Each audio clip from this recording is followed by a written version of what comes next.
Hello sa lahat! So, noong August 3, Sunday yan, umpisahan namin ang linggo namin sa pagsisimba, of course. Tapos, inantay namin yung tatay namin para pumunta ng Jollibee. Dahil isang linggo na lang, birthday ni Sonia namin. At nagpa-reserve na nga kami at nag-down. Ganun. Buti na lang available pa yung date. Kasi naisip ko, kilala niya na si Jollibee Kaya ma-appreciate niya na yung Jollibee birthday party niya. Siyempre, bilang mga magulang, nais nating iparana sa mga anak natin kung paano yung childhood, ganun. Pero may iba-ibang way naman kung paano natin may papakita sa mga anak natin yun. Basta ang mahalaga, masaya ang mga anak natin at ang puso natin bilang magulang. At mahalaga din na meron tayong nagawang memory kasama ang buong pamilya. Ayun na nga, after namin gumala at maging busy maghapon, pag-uwi namin gumawa pa si Sophie ng assignment niya.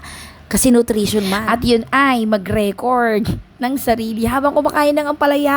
At na-survive niya naman. Happy Nutrition Month sa lahat. O, diba, hindi mapinta ang mukha niya habang kumakain pero na-survive niya naman. O, yun lang. Magandang araw. Bye-bye.